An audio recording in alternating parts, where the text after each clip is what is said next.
Dua Raja pasal 1 ayat 1 sampai 5. Nabi Elia memberitahukan kematian Ahazia. 1. Sesudah Ahab mati, Sesudah anak maka mati, memberontaklah. Kenapa, Bu? enggak, tadi ada suara sudah saya mute. Silakan Bu Nur. Iya. Ayat 1. Sesudah Ahab mati, maka memberontaklah Moab terhadap Israel. Pada suatu hari jatuhlah Ahazia dari kisi-kisi kamar atasnya yang ada di Samaria, lalu menjadi sakit. Kemudian dikirimilah utusan-utusan dengan pesan, pergilah mintalah petunjuk kepada Baal, Jebub, Allah di Ekron. Apakah aku akan sembuh dari penyakit ini? 3. Tetapi berfirmanlah malaikat Tuhan kepada Elia, orang Tisbe itu.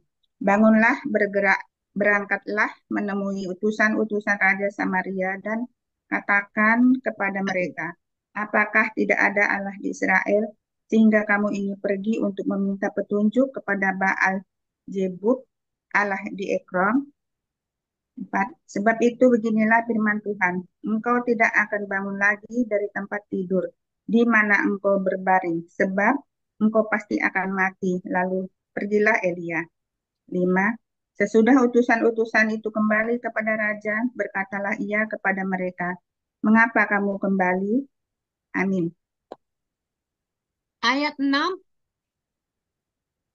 ayat 6, jawab mereka kepadanya, ada seorang datang menemui kami dan berkata kepada kami, pergilah, kembalilah kepada raja yang telah menyuruh kamu, dan katakanlah kepadanya, beginilah firman Tuhan.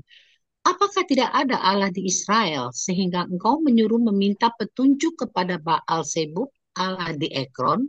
Sebab itu engkau tidak akan bangun lagi dari tempat tidur di mana engkau berbaring, sebab engkau pasti akan mati.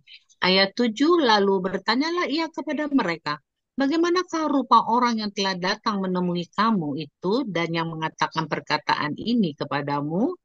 8, jawab mereka kepadanya, seorang yang memakai pakaian bulu dan ikat pinggang kulit terikat pada pinggangnya.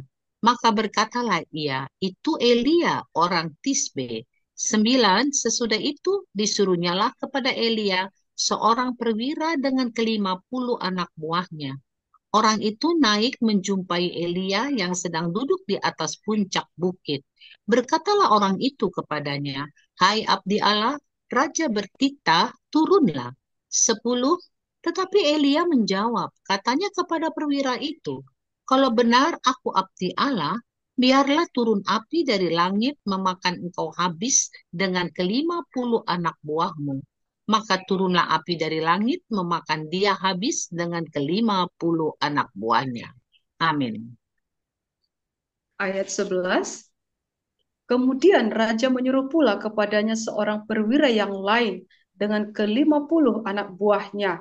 Lalu orang itu berkata kepada Elia, hai abdi Allah, beginilah titah raja, segeralah turun. Ayat 12, tetapi Elia menjawab mereka, kalau benar aku abdi Allah, biarlah turun api dari langit memakan engkau habis dengan ke-50 anak buahmu. Maka turunlah api Allah dari langit memakan dia habis dengan ke-50 anak buahnya. 13. Kemudian raja menyuruh pula seorang perwira yang ketiga dengan ke-50 anak buahnya. Lalu naiklah perwira yang ketiga itu, dan sesudah sampai berlututlah ia di depan Elia, serta memohon belas kasihan kepadanya. Katanya, ya abdi Allah, biarlah kiranya nyawaku dan nyawa ke-50 orang hamba-hambamu ini berharga di matamu. 14, bukankah api sudah turun dari langit, memakan habis kedua perwira yang dahulu dengan ke-50 anak buah mereka? Tetapi sekarang biarlah nyawaku berharga di matamu. 15, maka berfirmanlah malaikat Tuhan kepada Elia, turunlah bersama-sama dia, janganlah takut kepadanya. Lalu bangunlah Elia dan turun bersama-sama dia menghadap raja.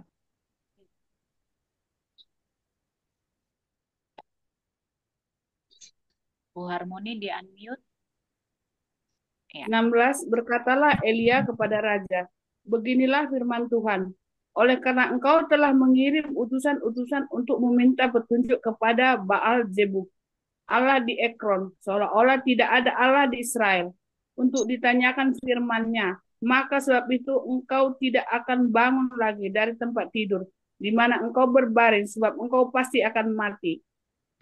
17.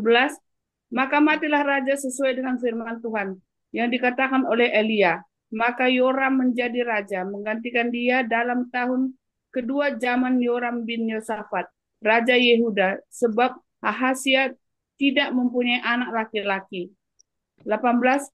Selebihnya dari riwayat Ahasia, apa yang dilakukannya bukanlah semuanya itu tertulis dalam kitab sejarah raja-raja Israel. Lanjut Bu, pasal 2, 1 dan 2.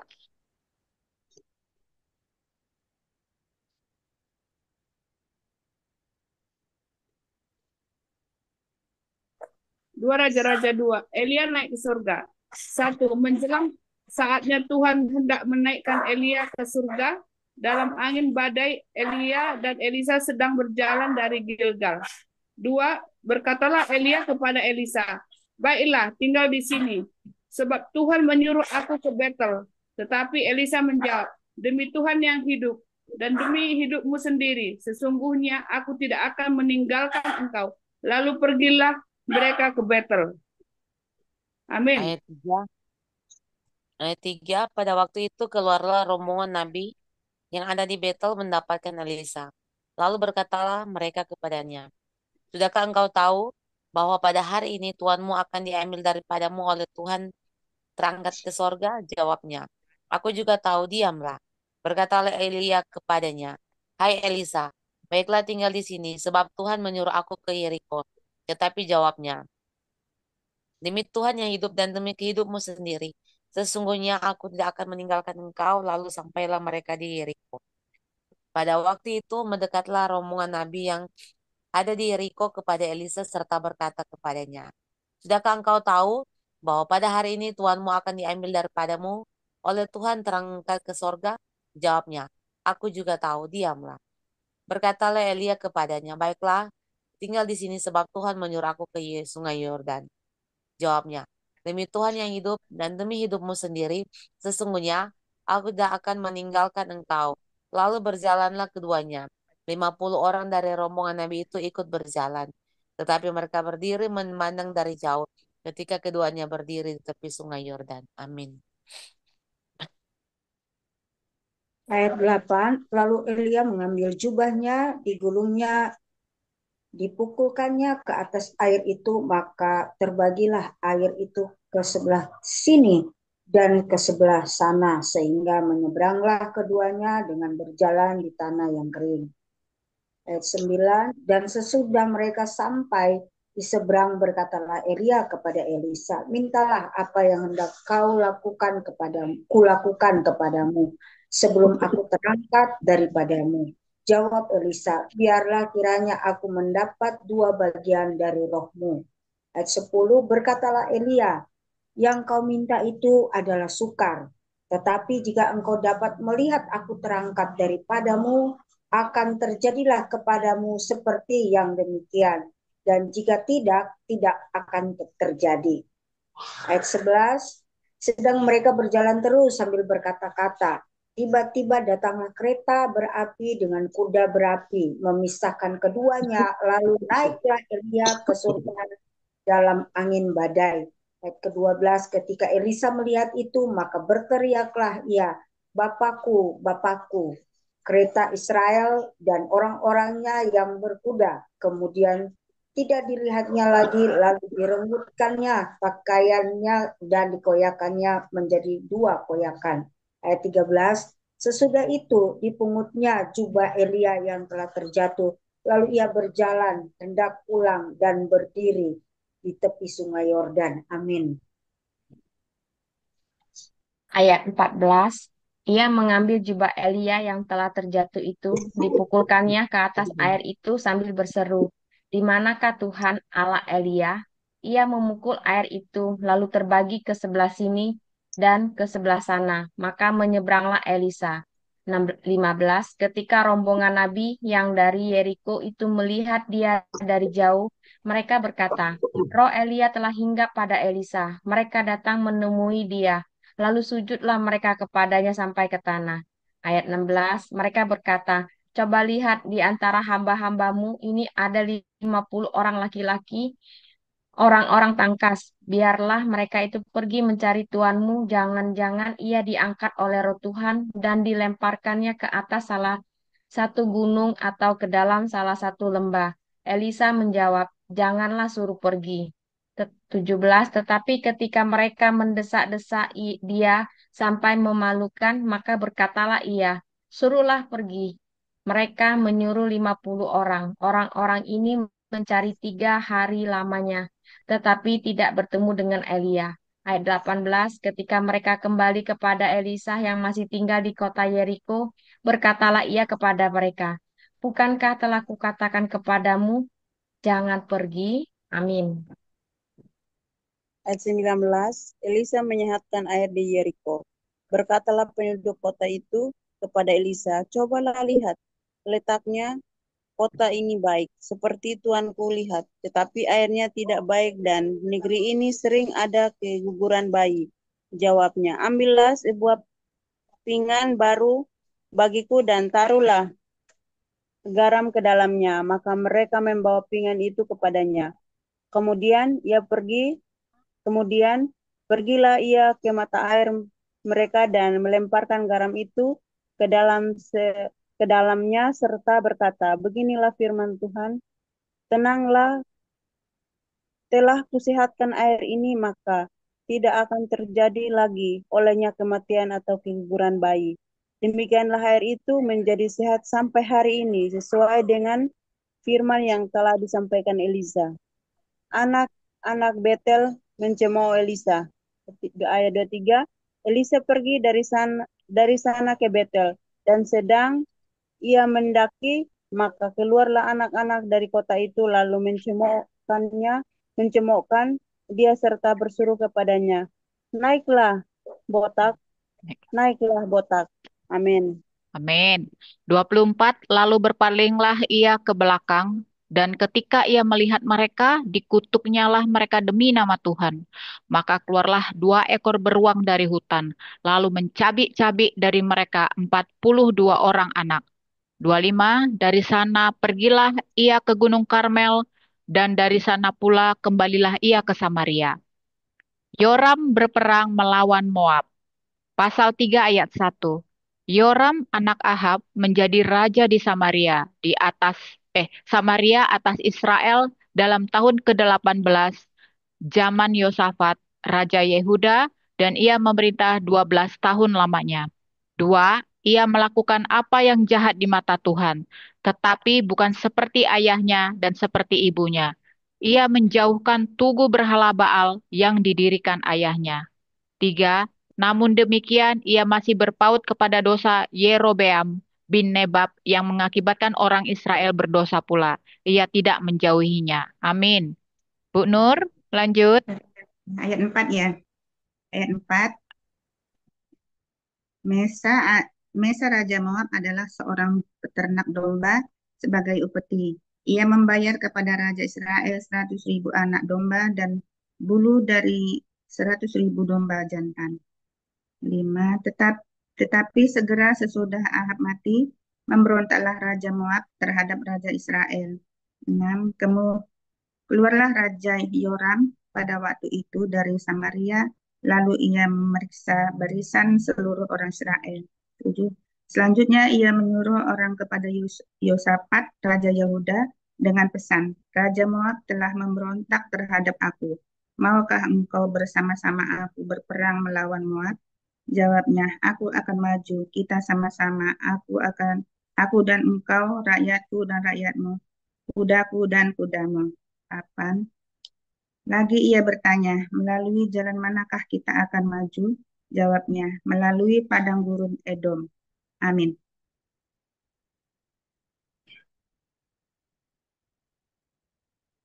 Bu Linda, ayat 9. Di unmute, Bu.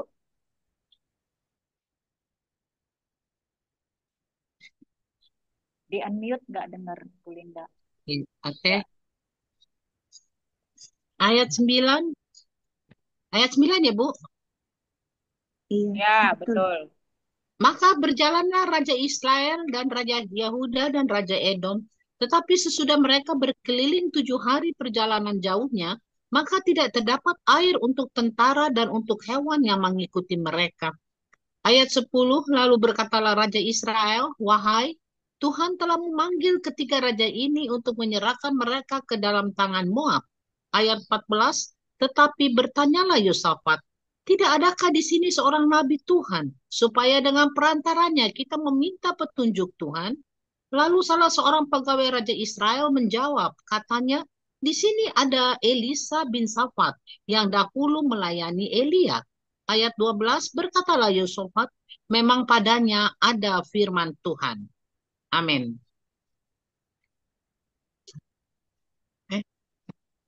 Terus, Bu, sampai Sampai 13, sampai 13. ayat 13, tetapi berkatalah Elisa kepada Raja Israel, apakah urusanku dengan engkau? Pergilah kepada para nabi ayahmu dan kepada para nabi ibumu.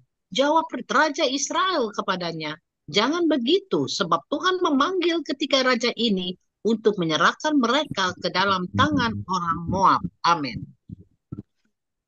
Ayat 14, berkatalah Elisa, demi Tuhan semesta alam yang hidup, yang di hadapannya aku menjadi pelayan, jika tidak karena Yosafat Raja Yehuda, maka sesungguhnya aku ini tidak akan memandang dan melihat kepadamu.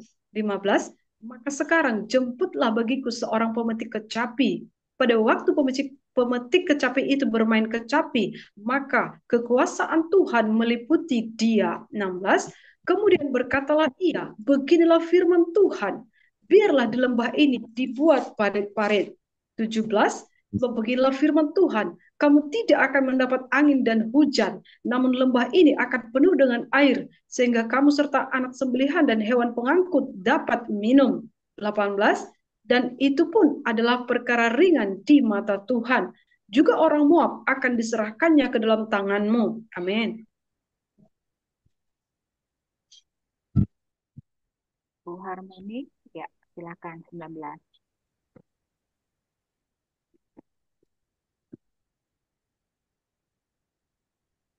Aku ya, Bu.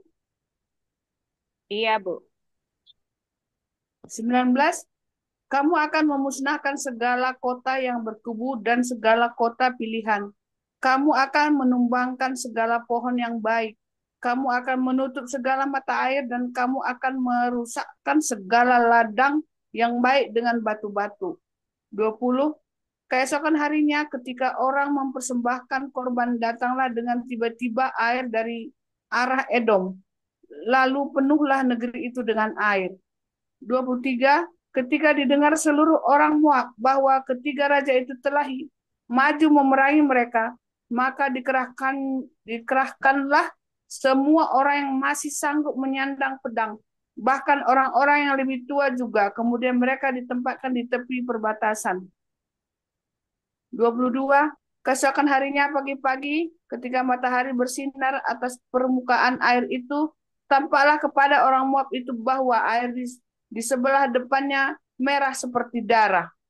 23, lalu berserulah mereka, itu darah, tentulah raja-raja itu telah bunuh-bunuhan yang seorang membunuh yang lain, maka sekarang marilah menjarah hai orang-orang Moab. Amin. Bu Erna. Sorry, Bu Marina. Sorry, Bu Marina. Ayat 25. Mereka meruntuhkan kota-kota dan menutup setiap ladang yang baik dengan batu, karena setiap orang yang melemparkan batu ke atasnya, mereka menutup segala mata air dan menumbangkan segala pohon yang baik, sampai hanya Kir Hareset saja yang ditinggalkan. Tetapi kota ini ditembaki oleh orang-orang pengumban dari segala penjuru.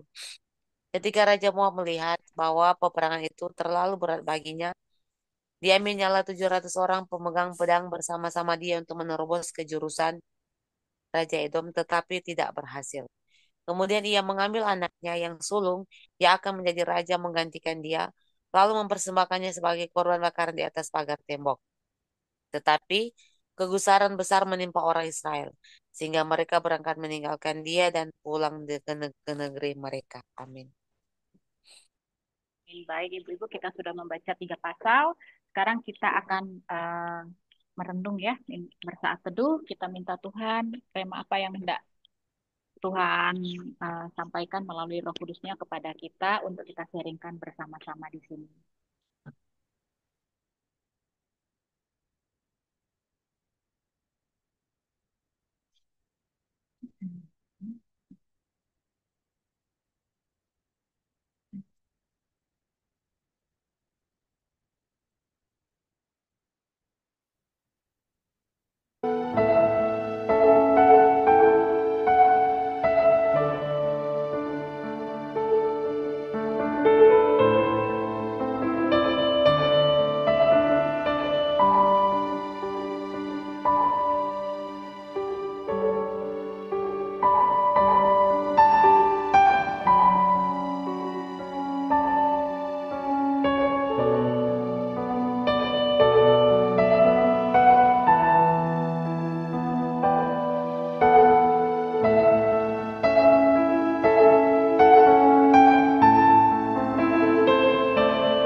Baik, Ibu-Ibu, kita sudah saat teduh sejenak bagi mereka yang punya rema. Jadi kita selang-seling ya, nanti ada di pembacaan selanjutnya ada yang mengulas, pembacaan berikutnya kita berbagi rema seperti ini ya. Baik, ada ibu-ibu yang mau mencoba sebelumnya kalau gitu saya dulu ya. Jadi saya remanya itu ada di 2 Raja-Raja, mana tadi saya tulis. Jadi 2 Raja-Raja pasal 1 ayat 2. Pada suatu hari jatuhlah Ahazia dari kisi-kisi kamar atasnya yang ada di Samaria, lalu menjadi sakit.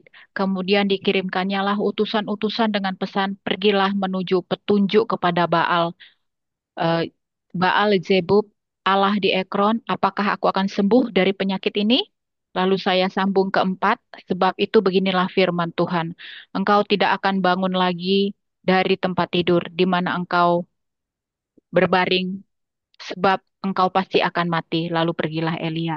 Di sini satu rema bagi yang saya dapatkan adalah bahwa Raja Ahazia ini kan adalah seorang raja Israel yang kita tahu ya bahwa Raja Israel itu adalah umat pilihan Allah gitu ya. Nah, tetapi ketika dia sakit, yang lucunya kenapa dia menyuruh orang untuk bertanya apa yang akan terjadi mengenai dirinya itu kepada Baal ya, kepada Baal Allah di Ekron seperti itu. Tetapi dia tidak mengupayakan kesembuhannya. Nah, saya melihat ini adalah satu tindakan yang bodoh ya, yang mendatangkan malapetaka. Yang dia dapatkan bukanlah kesembuhan, tetapi justru sebaliknya, kematian ya. Nah, sudah disampaikan tadi firman Tuhan kepada Elia di ayat 4 yang sudah kita baca, bahwa dia akan mati seperti itu. Nah, di sini pembelajarannya adalah bahwa hidup kita ini tidak tergantung pada ramalan nasib ya. sering kita temukan seorang bukan hanya orang Kristen saja, tetapi bukan hanya orang Kristen KTP, tetapi bisa jadi juga hamba Tuhan, ya, pendeta ataupun orang-orang yang eh, menjadi panutan bagi kita di dalam kerohanian. Ketika jatuh sakit, imannya malah kadang-kadang perlu dipertanyakan. Kenapa? Mereka bisa juga melenceng gitu ya. Jadi lari kepada dukun. Jadi dukun, lalu kalau tidak orang-orang pintar yang sudah terkenal gitu ya. Karena seperti kemarin saya juga dapat telepon gitu ya. Saya tahu ini adalah seorang hamba Tuhan, dia cerita ibunya sakit terus dia bilang bahwa kakaknya masih Buddha, orang Buddha tetapi punya suhu apa ya itu ya? Pendeta ya, pendeta Buddha itu ya, yang sudah terkenal bisa menyembuhkan orang dan minta pendapat saya. Saya pikir ini adalah sesuatu yang bukan saya mau bilang bodoh ya, tapi saya melihat ini imannya seperti apa sih gitu ya.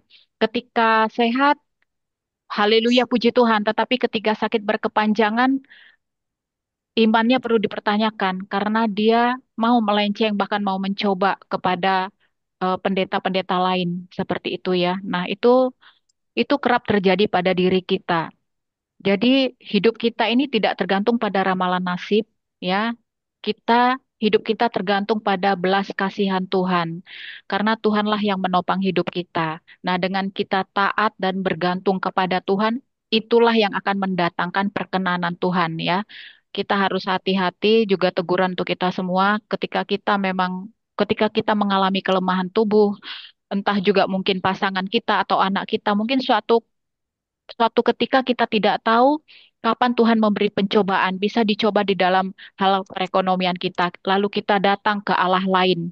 Nah, padahal kita sudah baca Al-Firman, kita ke gereja, dan kita berkuar-kuar, kita deklarasi, tetapi ketika ditimpa satu masalah yang benar-benar membuat kita jatuh dan kita tidak datang kepada Tuhan, tetapi justru kita datang kepada Allah lain ya.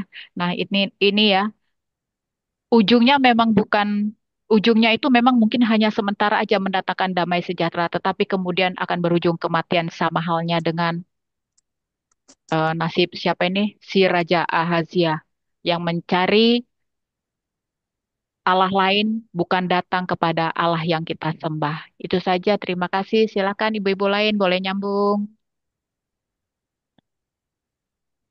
Shalom Dewi. Kami sudah bagi sharing rema ya. Silakan mungkin Bu Erna, Bu Linda, Esther, Bu Mensi, Bu Harmoni, boleh berbagi. Bu Resti juga boleh, mungkin bisa sharing bagaimana perkembangan sakitnya. Silakan.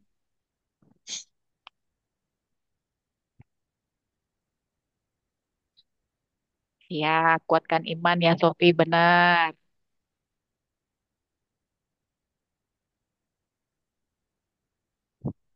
Jadi saya sambil nunggu ibu-ibu ya, kemarin tuh saya dapat telepon kan. Jadi memang karena suaminya itu sakit, seperti itu juga ya, ada juga. Terus ya itu, saya ngelihat imannya goyang. Ini goyang nih. Bu, boleh nggak ya saya coba ya? Karena itu udah banyak loh yang sembuh. Itu banyak yang sembuh. Padahal itu cuman pakai percikan api loh, Bu. Percikan api, percikan air. Aduh, saya bilang, Bu, percuma deh kalau gitu. Kita bareng berdoa itu ngapain? Kalau ujung-ujungnya lari gitu ya, lari ke Allah yang lain gitu ya. Memang iman manusia itu kadang-kadang diuji kalau sudah hubungannya dengan sakit penyakit. Seperti itu. Ada ibu-ibu lain? Bu Linda, Bu Mensi, Bu Esther Harmoni, silahkan. Boleh di pasal 2 atau pasal 3. Bu Erna, Bu Mensi mau coba? Bu Esther dulu.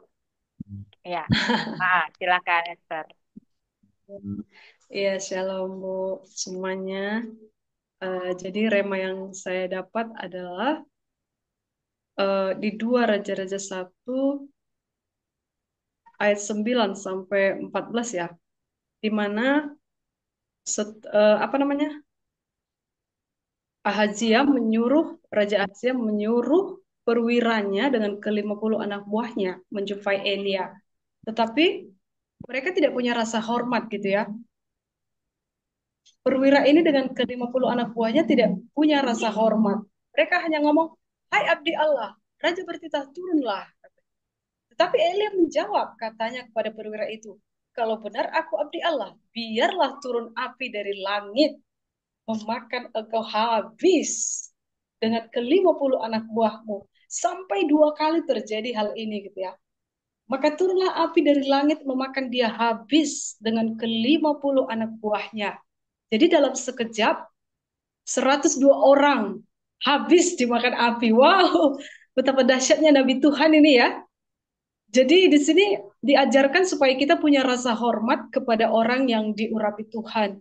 Di mana Elia adalah Nabi Tuhan yang sangat diurapi Tuhan, itu sangat terbukti ya.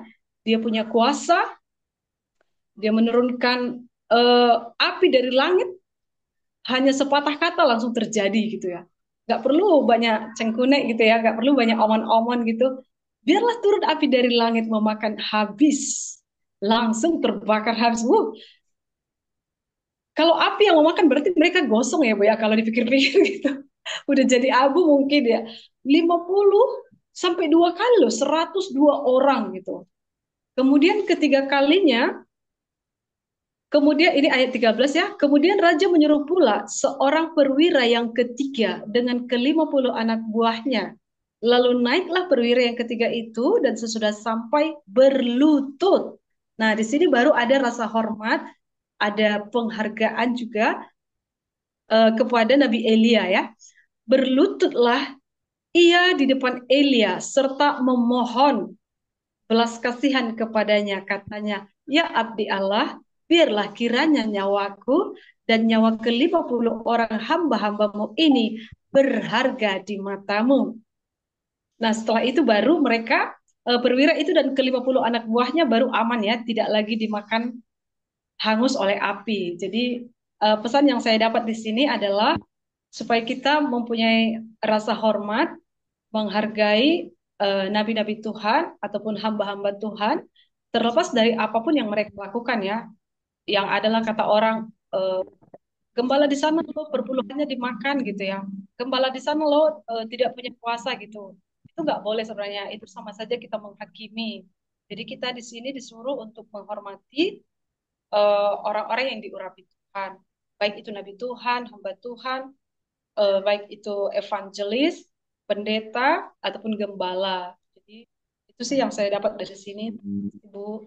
Ya, makasih Bu Esther ya.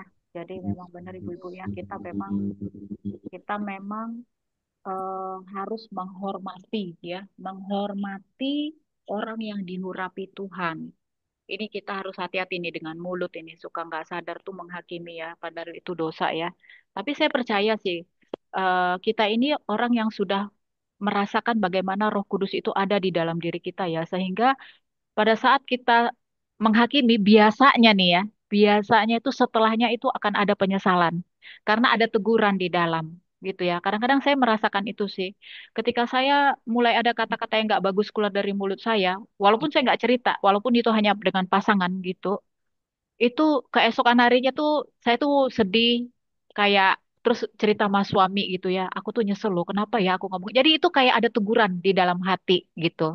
Dan saya percaya ya, Roh Kudus itu yang membantu kita untuk mengingatkan terus kita mana yang benar dan mana yang tidak benar ya. Jadi memang harus hati-hati dengan mulut dan juga tetap harus mengandalkan Roh Kudus karena Roh Kudus itu benar-benar yang menjadi panduan kita. Baik, ada ibu-ibu lain? Bu Juli, Ya, silakan kalau Bu Mensi. ya saya juga ini Bu Juli, saya terharu waktu baca Elia diangkat ke sorga ya, terangkat itu. Ketika saya baca, saya ingat kembali Henok ya, yang dia juga terangkat tanpa apa namanya, yang 2 orang ini kan Henok sama Elia ya, yang diangkat tanpa harus melalui kematian dahulu. Dan ketika kita baca di situ, saya sedih rasanya tiba-tiba pas diangkat itu loh, terangkat pas kita terbaca yang mengangkat itu, kok rasanya sedih sekali meninggalkan Elisa di situ, nggak tahu kenapa ya.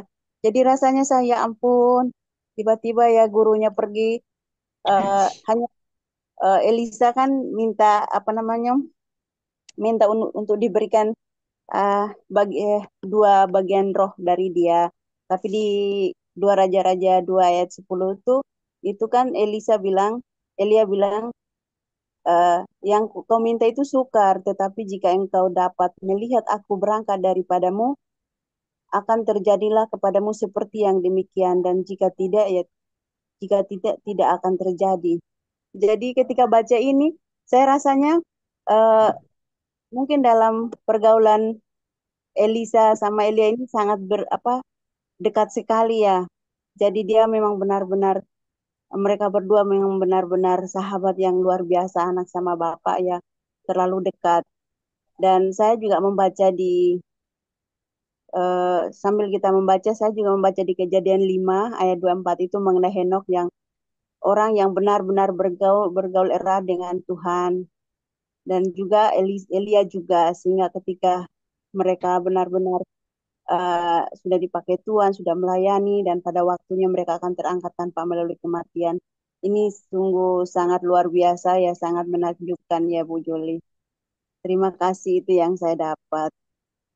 Baik, terima kasih ya Bu Nancy ya untuk sharing rembaknya luar biasa. Ada ibu-ibu lain silahkan. Bu Harmoni, Bu Erna, Bu Linda, Bu Dewi juga boleh. Kita di dua Raja-Raja 1 sampai 3 dan ibu-ibu lain. Bu Erna mau sharing? Ya, terima kasih Bu Joli. Saya sama ya dengan Ibu Joli yang tadi itu di mana Raja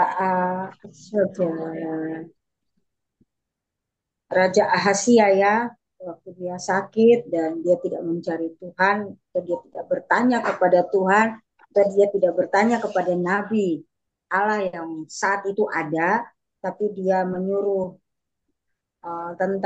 tentaranya untuk pergi ke Baal, minta petunjuk, atau dia punya utusan-utusan untuk pergi minta petunjuk kepada Baal sebut.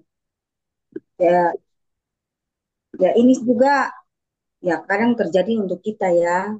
Ya, saya juga bersyukur sampai hari ini masih hidup gitu. Maksudnya 2018 sampai 19 itu kan saya juga sakit kanker, dan saya bersyukur bahwa saya bisa melewati semua itu, dan uh, saya pernah setelah operasi itu saya 1 tahun tidak WL, tidak nyanyi, 2 bulan, 3 bulan saya nggak bisa berbicara dan hanya memakai pena, dan mau apa-apa cuman siapa orang Ambon bilang game, panggil atau tulis di buku mau apa gitu. Dan saya melihat bahwa ketika kita dekat dengan Tuhan, ketika waktu kita sakit, kita berada di musim yang sangat luar biasa, karena saya kemo 6 kali, saya sinar 33 kali, dan itu perjuangan yang luar biasa. Dan satu saja kekuatan saya ketika saya datang dan menyembah Tuhan, karena saya tahu waktu dalam keadaan seperti itu suami tidak bisa menolong, anak-anak tidak bisa menolong, semua orang nggak bisa menolong, hanya Tuhan. Kita hanya bisa lari kepada Tuhan, dan hanya Tuhan yang bisa menolong kita. Dan itu yang saya alami gitu. Dan saya merasa betul ya, kita nggak bisa bikin apa-apa tanpa Tuhan, nggak bisa lakukan apa-apa tanpa Tuhan, dan hanya larilah kepada Tuhan, dekatlah kepada Tuhan, minta pertolongan kepada Tuhan, minta petunjuk, yang dimana seharusnya yang tadinya saya pikir bahwa ya mungkin istilahnya saya lewat, karena waktu kemo ketiga itu saya sudah nggak bisa lagi, terlalu sakit, terlalu amat sakit, dan saya udah nyerah. Saya sudah peluk suami saya dan saya bilang kepada suami saya, dan waktu itu mama saya almarhumah masih hidup, saya bilang saya tidak kuat, saya nyerah. Itu saya sudah di fase yang betul-betul sudah di bawah sekali, sudah nggak bisa lagi, terlalu amat sakit. Dan karena semua makanan yang masuk tetap harus muntah. Jadi saya bisa bertahan itu sama madu hitam. Cuman madu yang bisa masuk di dalam tubuh saya. Itu yang menjadi kekuatan. Karena semua makanan nggak bisa. Jadi waktu saat-saat itu saya cuma bisa nyembah Tuhan. Saya cuma bisa berbicara dengan Tuhan. Karena hanya Tuhan yang bisa menyembuhkan saya gitu. Saya cuma ingat Tuhan saja. Dan waktu itu saya sudah memang sebelum Tuhan, saya tidak kuat lagi. Kalau memang Tuhan mau ambil, Tuhan ambil saja seperti itu. Tapi itulah rencana Tuhan, itulah keputusan Tuhan. Kalau Tuhan mau ambil, dia ambil. Tapi kalau enggak, ya saya bisa hidup sampai sekarang ini. Masih bisa pelayanan, 2 tahun di Subang, masih ada di Semarang. Dan sampai saat ini masih istilahnya masih hidup gitu.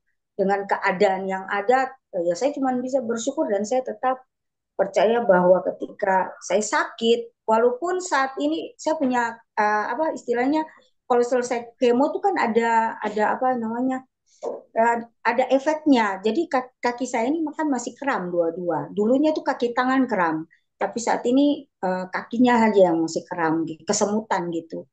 Tapi saya tetap percaya bahwa ketika saya datang dan terus ada di hadirat Tuhan, datang dan berserah kepada Tuhan, datang dan percaya bahwa saya sudah sembuh, saya tahu bahwa mujizat itu terjadi dalam hidup saya. Nyatanya saya masih hidup sampai hari ini. Ya saya bersyukur itu dan itu luar biasa ya. Perjalanan dengan Tuhan, ya saya tahu bahwa tidak semudah. Saya bisa ada di momen seperti ini dengan perjalanan yang wow, luar biasa bersama Tuhan yang sudah mengangkat tangan, mau bilang angkat tangan, angkat kaki juga.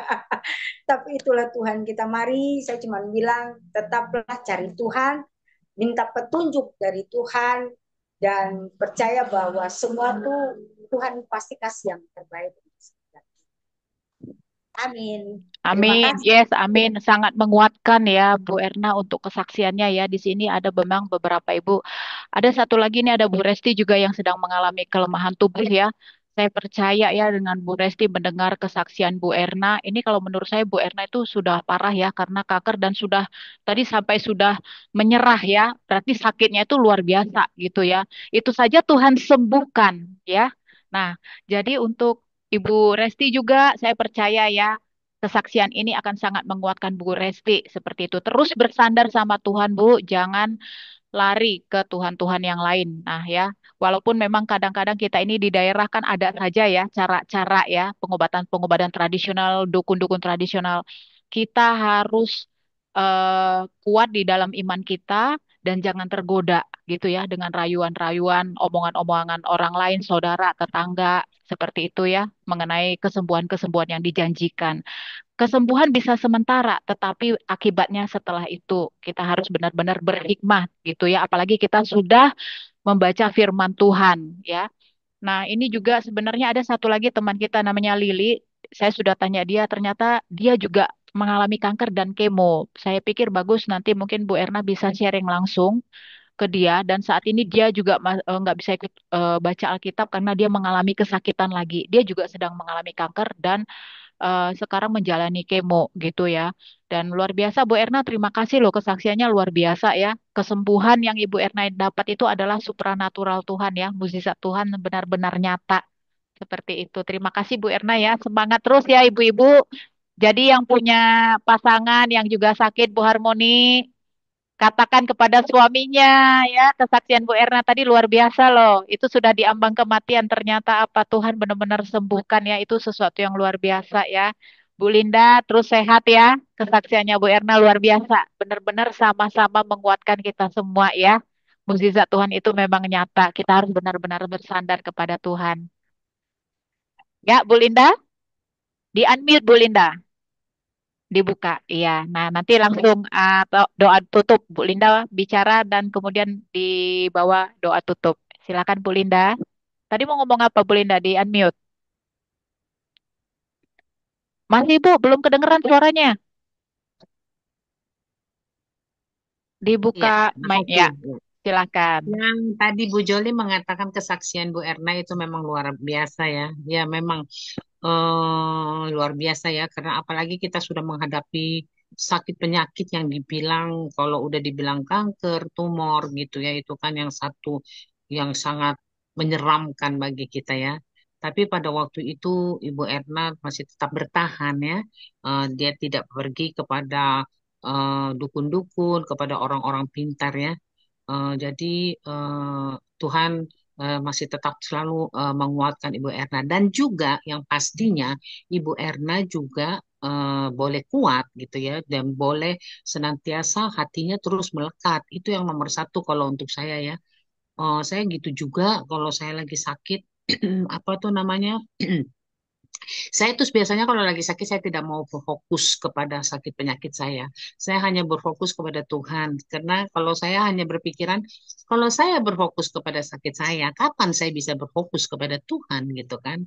Nanti fokusnya lebih banyak kepada penyakit. Sementara kalau kita berfokus sama Tuhan, kita jadi senantiasa mau terus datang kepada Tuhan, memuji, menyembah, ya berdoa, baca firman. Sementara itulah jalan yang paling ampuh untuk kita boleh senantiasa kuat, bahkan bisa juga dengan sendirinya itu sakit penyakit kita akan sembuh ya. Apalagi kalau kita dibarengi dengan percaya dan beriman.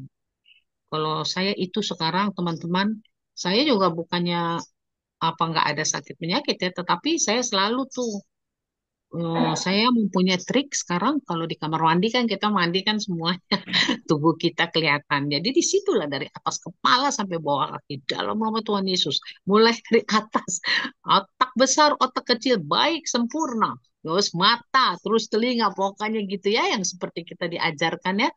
Terus kalau itu saya hanya minta begitu. Tapi kalau yang dalam sakit seperti ada lututnya sakit, aku bilang Tuhan, Engkau kirim aku minyak untuk engsel-engsel lututku.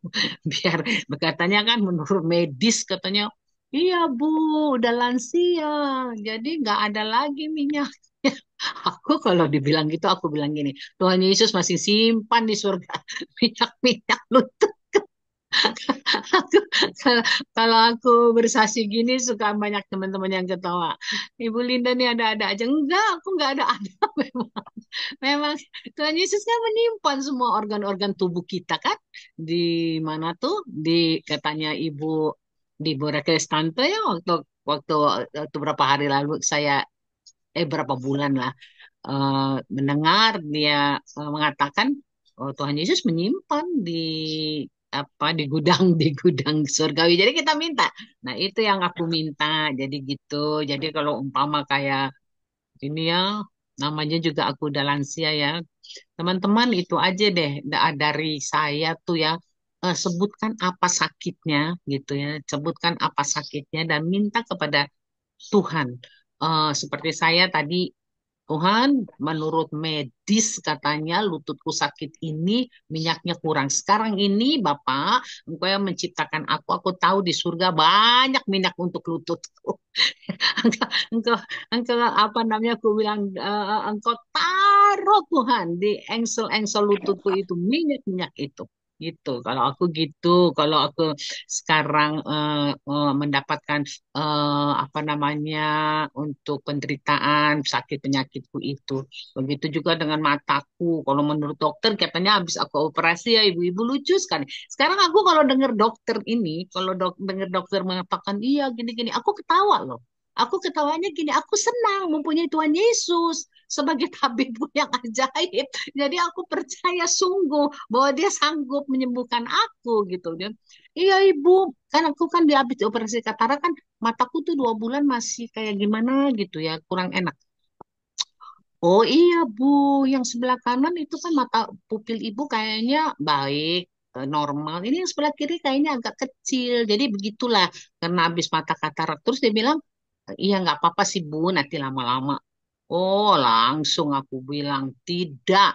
Dokter bilang medis pupilku kecil. Sekarang ini juga Tuhan tanganmu menjawab aku. Tidak ada kecil-kecil, aku bilang begitu. Tidak ada kecil-kecil. Itu medis Tuhan, itu medis Tuhan. Aku bilang. Ternyata terus minggu depannya nggak apa-apa. Nah, aku mau punya kesaksian lagi biar teman-teman kuat ya. Aku pernah ya, Ibu Joli dan teman-teman, periksa asam urat, kolesterol, komplit semuanya. Tahu nggak teman-teman, nggak ada satupun yang bagus. Semuanya jelek semua. Aku angkat itu kertas sampai a- anakku kan aku diantar, jadi naik mobil ya. Ku angkat anakku sampai ngeliatku. Ada apa mami diangkat? Enggak, aku bilang, Tuhan ini semuanya adalah hasil medis, hasil mesin, aku bilang gitu. Tuhan semuanya ini apa namanya hasil medis, hasil mesin Tuhan. Tapi memang teman-teman aku sebelumnya memang berdoa juga Tuhan aku mohon ampun daripadamu. Kalau aku memang Tuhan masih rakus untuk makanan-makanan yang tidak boleh gitu kan. Tapi aku nyatakan kuasa Tuhan itu. Aku bilang Tuhan ini medis, ini mesin Tuhan. Aku nggak mau Tuhan hasil-hasil begini. Dalam nama Yesus. Kembali normal. Hai kolesterol. Hai asam urat. LDL. HDL. Trigli. Semua kembali. Gue bilang gitu. Normal. Ternyata benar saudara-saudara minggu satu enggak itu kan pemeriksaan selalu kan 1,5 bulan lalu tahu nggak turunnya drastis banget walaupun masih ada naik sedikit kembali lagi berdoa sekarang udah normal. Nah, sekarang gitu aja ya teman-teman tadi kalau Ibu Erna aku juga salut untuk Ibu Erna sampai apa namanya bisa sampai saking sakitnya bisa menyerah, tapi menyerah penuh dengan pengharapan. Ya kan Bu Erna? Gitu. Jadi jadi terus Tuhan yang memberikan kekuatan. Itu saja ibu-ibu kekasih Tuhan. Terima kasih Sedikit Bu Linda, kesaksian saya. luar biasa ya. Saya pikir untuk ibu-ibu nih ya yang punya kolesterol asam urat seperti tadi itu ya, kita sudah tahu ini sebenarnya juga akibat perbuatan kita karena kita tadi tuh loh karena terlalu rakus. Iya. Ya kan? Tuh. Jadi jangan sampai kita membuat penyakit karena ulah kita sendiri ya. Tetap Iya, kita betul. jaga ya, kita tahan hawa nafsu makan kita ini ya. Supaya Iya, tidak betul. menimbulkan sakit penyakit ya. Tentunya juga tetap dibawa doa. Nah, puji Tuhannya tadi Bu Linda sudah naikkan apa tadi hasil ya berdoa dan saya percaya itu kan nggak serta-merta terus setelah berdoa terus langsung ada B2 langsung lahap enggak kan pasti Enggak. diiringi dengan usaha-usaha menahan diri untuk tidak makan yang mengandung penyakit-penyakit itu tadi ya jadi tetap Iya, kita juga betul. kita tetap jaga nih yang masih usia 30 apa namanya bebas makan ya puas-puaskan makan nah nanti udah 35 ke atas welcome penyakit jadi hati-hati ya sebelum umur 35 puaskan makanan-makanan enak karena setelah itu penyakit siap menanti kalau tidak mawas diri. Iya betul itu. Ya. Ini Ibu Joli saya mau cerita Nah, juga. Benar yang tadi Ibu Joli. Kita kan memang harus ini dong, apa namanya harus punya hikmat dong. Jangan iya. tadi saya lagi mengaku sama Tuhan rakus tuh saya ketawa. Tuhan Yesus pikir kamu ngaku rakus. Jadi saya mau bersaksi juga nih kemarin ini kan saya ikut doa puasa Esther ya. Jadi 3 hari kan sama Pastor Joy. Tahu nggak teman-teman? Tidak minum obat. Saya tuh ada lambung sedikit, ada tensi. Tahu nggak? Karena kita memang menjaga makanan pada waktu itu memang sama sekali nggak masuk ya. Nggak ada masuk makanan ya. Ih luar biasa memang. Makanan itulah memang nomor satu yang harus kita jaga. Saya nggak ada tensi saya pusing nggak ada kolesterol saya naik nggak ada mas saya itu memang makanan itu nomor satu apa namanya yang harus dijaga itu jadi kalau di sini ada nggak yang masih 35 tahun jadi kata Ibu Joli mesti dipuas-puaskan. Iya tuh yang masih umur 35 ke bawah, enjoy lah ya yourself ya, makanlah sesuka-suka. Sebelum nanti masuk ke atas itu penyakit sudah apa? Sudah sini, mari katanya kita jaga makanan kita ya. Oke. Hmm, betul. Bu Linda bisa tutup dalam doa, kita langsung tutup saja. Ya. Ya oke yuk kita bersatu dalam Tuhan kita sama-sama berdoa satukan hati.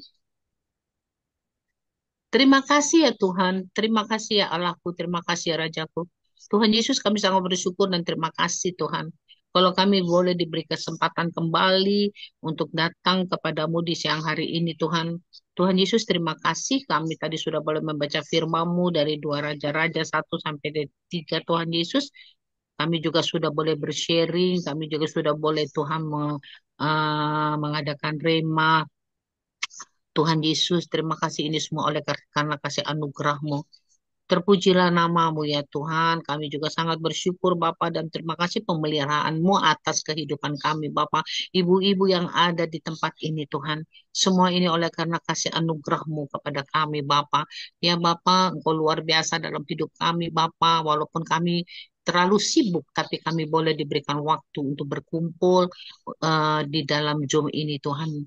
Terima kasih Bapak, terima kasih untuk Ibu Joli Tuhan yang telah Engkau pilih sebagai koordinator kami. Kiranya kasih anugerah-Mu terus menyertai Ibu Joli Bapak. Terus Bapak ada visi misi yang baru terus hari lepas hari Bapak. Engkau berkati Tuhan pelayanannya, Engkau berkati keluarganya, Engkau berkati Tuhan juga kesehatannya Bapak. Di dalam nama Tuhan Yesus kami akan memperkatakan Ibu Joli akan mendapatkan terobosan-terobosan yang baru di akhir tahun ini. Terima kasih Tuhan. Kami juga mengucap syukur dan terima kasih Ibu Harmoni Sitepu, Ibu Dewi, Ibu Evi, Clara Purba, Ibu Erna, Les Nusa, Ibu Esther Pasaribu, untuk Ibu Nur Cahaya, untuk Meci, untuk Sandra, Resti Sematubang, untuk Lili, dan juga untuk hamba Tuhan yang dimana Tuhan juga telah pelihara kehidupan kami sampai saat ini.